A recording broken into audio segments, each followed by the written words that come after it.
once argued with Norm about the color of a refrigerator in a scene. I had said avocado, and then he said, no, it's not. It's dada.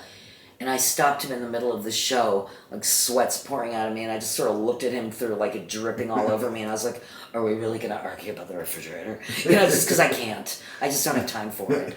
But I also saw Mick in a show. Playing with Mick is like playing with mercury balls. Like, you shouldn't, but it's fantastic. And he doesn't want to do it, but he's willing to, and then you get it.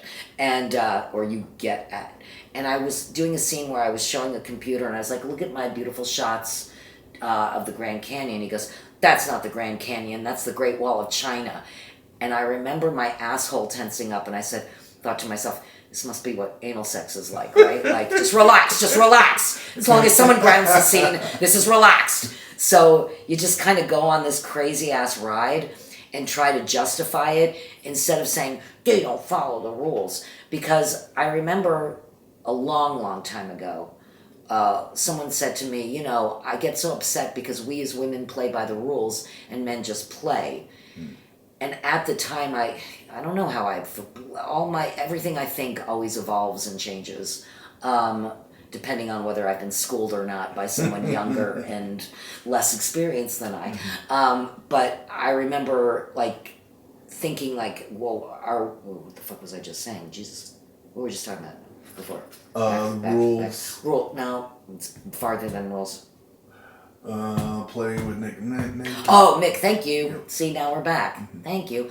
I just, like, they've been disproven so many times that there is never been a rule that I've held so hard and fast, because I've also seen people change characters in the middle of the scene, but doing it deliberately and doing it again, and not because they're playing new characters. They're the same character with a different accent. It was Eddie Furman, who never took a improv class in his whole life, and he landed on main stage.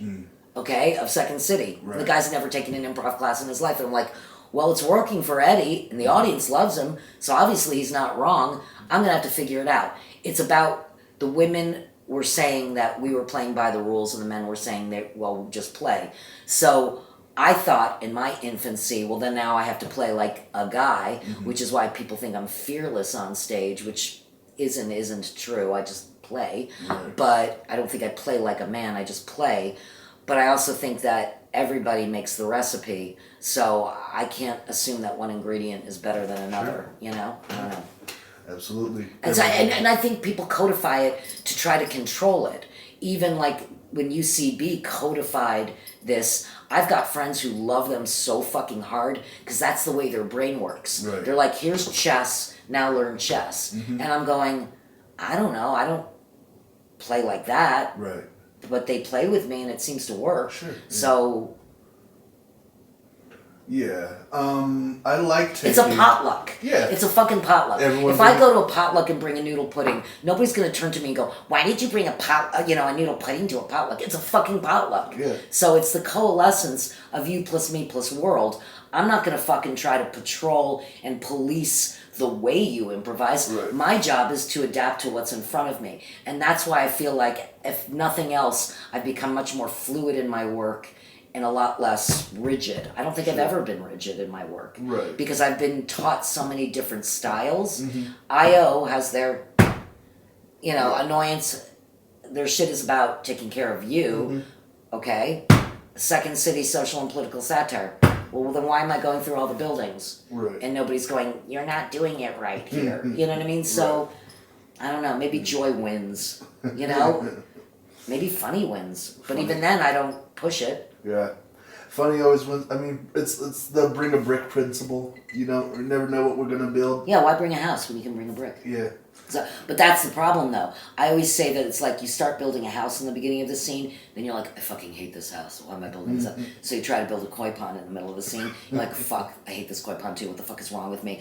I'm going to build a retaining wall. And then what you end up with is what I say, which is half a basement, 2 dead fish, and a rock.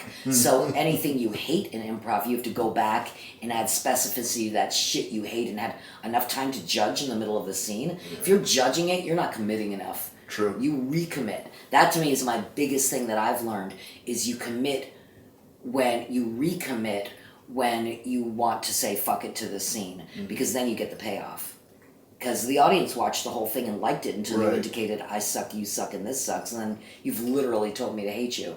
So why bother? Yeah. Why not just recommit and love it because you're so busy doing it? You don't have time to say I hate myself. I wish I were never born. And did I leave the stove on last night? You know. Yeah, everyone always just stays. I mean, you're going to be your own biggest critic. Yeah, Yeah. I've been doing this almost 40 years. So, yeah. If you think you're going to judge me, don't think I didn't already do it the second time the show was over. And usually it's shame on you. You did. Because that's why I teach, is so that I stay honest and not a hypocrite. Because when I walk my talk, I fucking rock. I have more fun than anyone else Sure. in the world. I win, you win, we all win, we all go, that was a nice night of improv. But if I hate myself and all that shit, or hate my partner, or hate where I am or what I'm doing, it's going to be a wretched show. Yeah. It's like as bad as if I'd started 30 minutes ago instead of almost 40 years ago. Right. That's fucking crazy. Yeah, that's one of the things that's so weird. The midnight Saturday night show at Annoyance. We took edibles an hour ago. Oh, I did that show, remember? I've done. Yep. Yeah, I did it only once, and Jesus, they had taken who was it who took like 200? He can take 200 I mean, milligrams. Kenny is. He can take insane. like 200 milligrams. Yeah. Like I'm so. And then came out with this bottle. For those of you who don't know, it's a show where it's pretty self-explanatory. You take your edibles and then you improvise, which protects people who get so scared on stage that they're like deer in headlights scared, because then they can just stand there and stare like they're always doing anyway because they're too fucking high to play.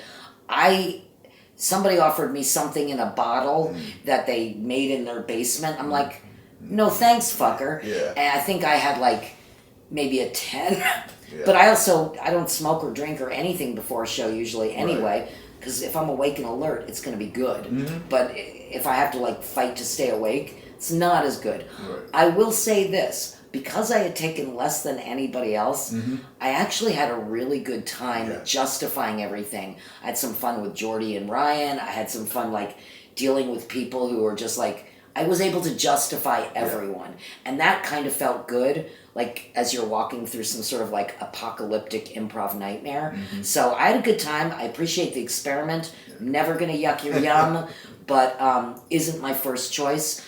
What I do appreciate is that because they say that in the title versus a team went, let's trip, before the end of this show, the audience is fucked up too. Right. The audience took their edibles as well.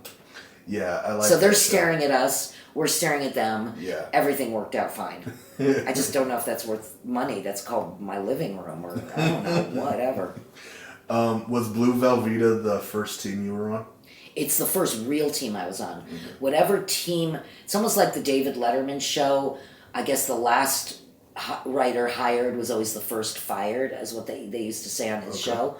And so Shauna would put together a bunch of teams, and they were all called Blind Faith, because you knew that team was going to be ripped apart. And so if you're on Blind Faith, you're like, enjoy that minute that you performing together.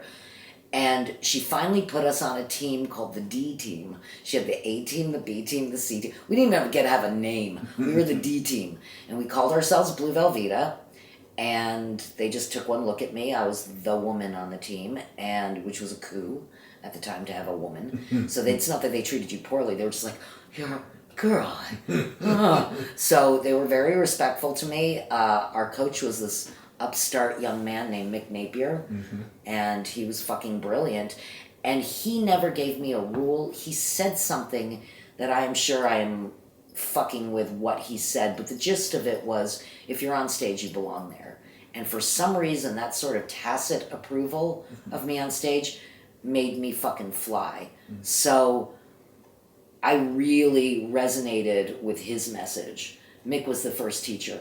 Del was great in that he affirmed me, because if Del liked you and he wasn't supposed to like you because you're a woman, you felt grateful that he liked you, even though you should be like, oh, fuck yourself, like women. You know what I mean? That kind of thing. But, you're fucked up when you're young and stupid. And I was like, he likes me. But I don't think Del taught me, but he affirmed me. Right. And I appreciate that. Sometimes that's the lesson. Sure. Look, sometimes it's a shitty teacher you get who you look at and you go, I'm never going to treat other people that way. Right. Or why did he hit me with a rolled up newspaper in some competitive game? Shouldn't I have asked this human being why they do that? You know, so when I watch my students question what I'm doing, or, and not like, why are you doing that, but kind of like, why?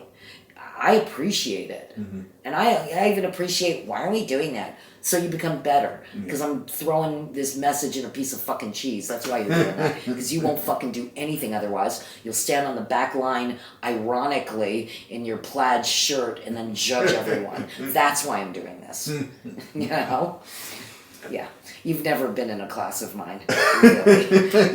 You'd know what I mean. It's often not pretty, but everybody comes out happy, so that's good. That's the goal. If your comedy style had parents, who would they be? Had parents? Yeah. Oh, God, that's a good one. Well, I have to say that in my past, the first female comedian that really resonated with me was Lucille Ball, because I was 5 years old, and if you were 5 years old, you got to stay up till 7:30 on a Friday night and watch an I Love Lucy, so that was good. My mom had CBS Saturday and Sunday night was a kind of a big thing for her, so that was Mary Tyler Moore and Rhoda and whatevs. Carol Burnett was on. So those were my initial things. Then I would see out of the corner of my eye my sisters listening to Cheech and Chong on record. And then Monty Python, which I really didn't get or appreciate as a kid as much. That was sort of in the Cheech and Chong kind of thing.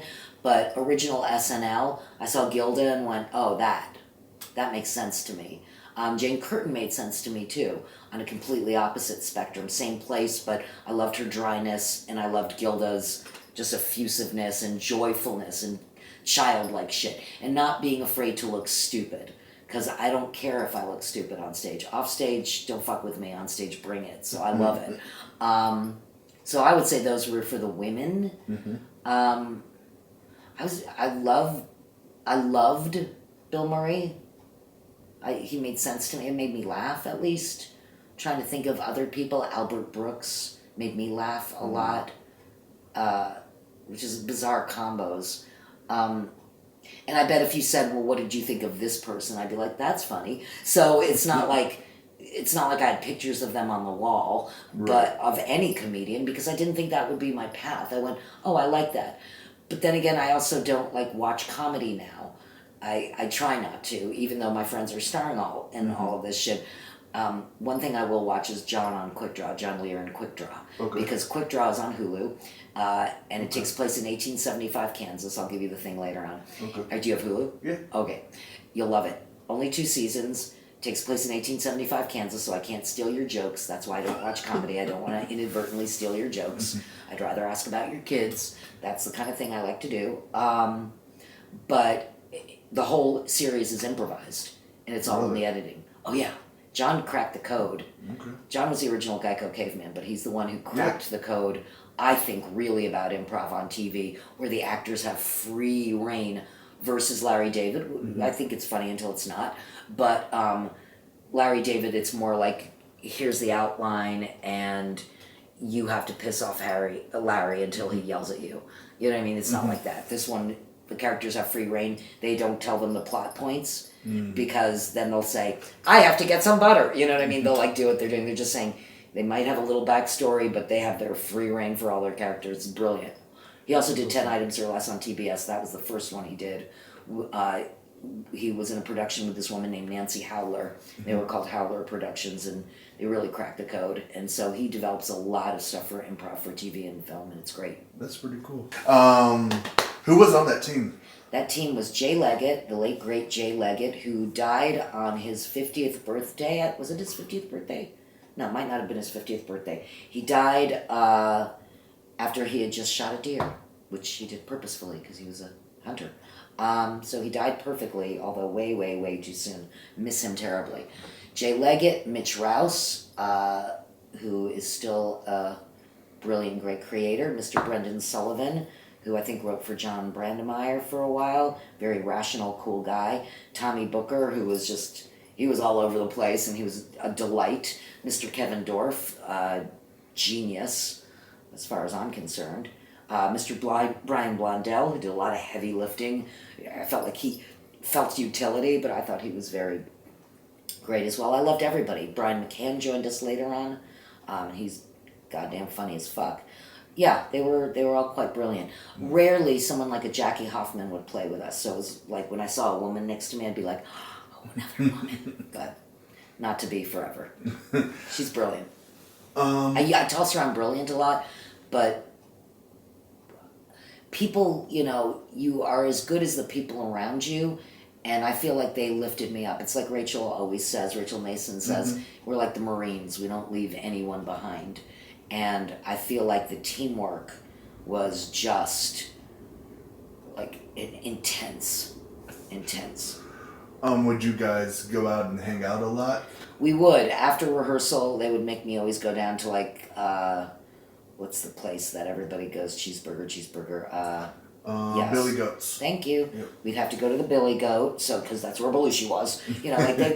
Mitch definitely had a game plan and a way to see these kind of things in a way that I'd never even considered shit. Mm-hmm. That's why I think sometimes with teams hanging out, you will get just as much, if not more, than playing zip zap zap for fucking 10 hours. For sure. Sometimes you just immediately get better. Mm-hmm.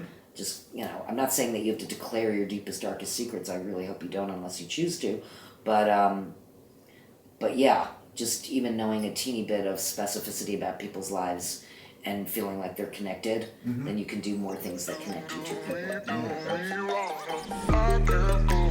people.